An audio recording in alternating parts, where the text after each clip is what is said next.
There are seasons when you do not recognize yourself. The goals that once motivated you feel strangely empty.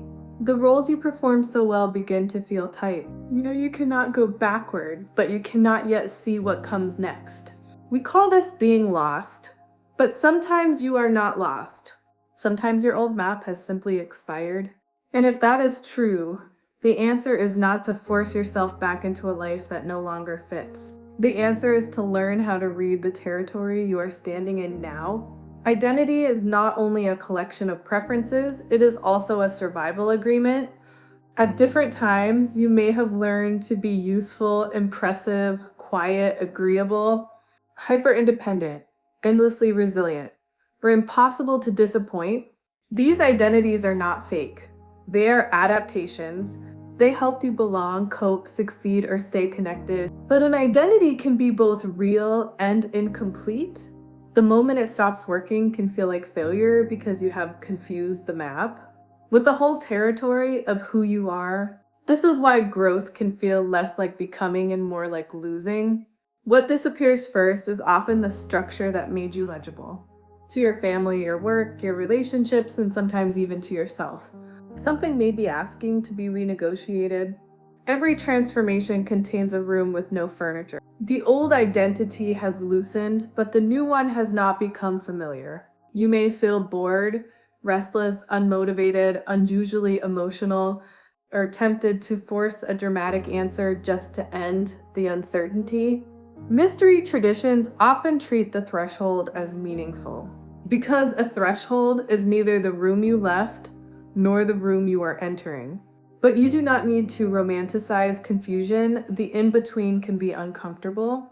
Its value is that it exposes what was held together by habit. In that room, you may be tempted to grab the first available label, a new career, a new spiritual identity, a new relationship, a dramatic declaration. Sometimes those changes are real, but urgency can be an attempt to furnish the room before you have listened to what the emptiness is saying.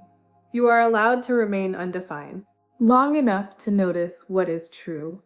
When the old map fails, begin with 3 coordinates. The first coordinate is truth, what is no longer true, even if it once was. Success, love, strength. Truth does not require you to condemn. The first coordinate is truth, what is no longer true, even if it once was. Maybe success no longer means being admired. Maybe love no longer means being needed. Strength reached its edge. Truth does not require you to condemn your former self. You can honor the person who needed that definition and still admit that it has reached its edge. The second coordinate is aliveness. When do you feel more present, curious, or awake? Not what looks impressive, what actually brings you into contact with your life. Aliveness is not constant happiness. It may feel like grief with honesty in it. It may feel like relief you are almost afraid to trust, or the return of appetite. The third coordinate is experiment. What is one reversible step you can take? Take the class, decline the invitation, spend one afternoon alone, publish the imperfect thing. You do not discover every new territory by thinking. Some parts of the map appear only after you move.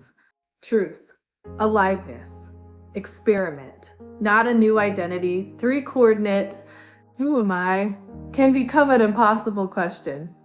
It demands a finished answer. Try replacing it with 3 smaller questions. What am I practicing? What am I protecting? What am I becoming available for? These questions do not trap you inside a label. They reveal direction. An inner map is not a portrait of a fixed self. It is a record of relationships. What pulls you, what frightens you, what repeats, what you avoid, where energy returns. This is also where archetypes become useful. Not as boxes, but as recurring roles. The caregiver may have taught you to earn belonging through usefulness. The rebel may have protected your freedom so fiercely that commitment felt like captivity. The achiever may have carried you across impossible terrain and may now be exhausted. The role is not the enemy. It is a piece of the old map. Thank it. Choose the destination. Archetypes are recurring roles that show you how you move under pressure. The caregiver taught you to earn belonging. The rebel protected your freedom. The achiever carried you across impossible terrain and may now be exhausted. The role is not the enemy. Think it. For the next 7 days, keep one small field note, write 2 sentences, do not try to solve the pattern, collect the coordinates. At the end of the week, read the page as if it were a map left by someone who cares about you. Evidence is gentle. Return to yourself. Today I disappeared when, today I returned to myself when, collect the coordinates. Today I disappeared, today I returned. You may not receive a grand revelation. You may receive something more useful, evidence, and evidence is gentle. It does not demand that you reinvent your life overnight. It shows where you leave yourself and where you return. Feeling lost does not always mean you made the wrong turn. The identity cannot guide you farther. Feeling lost does not mean you made a wrong turn. Let the map expire, release the borders. The Inner Cartographer was created for this work, identifying patterns, exploring archetypes, building a relationship. The Inner Cartographer was created for this work, identifying patterns, exploring archetypes. Explore the school through the link below. Maps are living tools. Choose with honesty. The Inner Cartographer was created for this work, identifying patterns, exploring archetypes, building a relationship. You can explore the school through the link below. Inside, we use maps as living tools, not verdicts. Complete this sentence. The role I may be outgrowing is you do not need to know the destination yet. One honest coordinate is enough to begin. Map your unconscious, change your patterns, the Inner Cartographer. The old map served its purpose. Now let the territory reveal itself. There is a profound intelligence in the silence of the liminal room. Listen to what it tells you about who you are becoming available for. The destination is the honesty of the journey. There is a profound intelligence in the silence of the liminal room. Listen to what it tells you about who you are becoming available for. The destination is the honesty of the journey. You are not lost. Your map has simply expired. Honor the journey. Change your patterns. Join us at the school. This is episode 2 of Map Your Inner World. Final coordinate, honesty.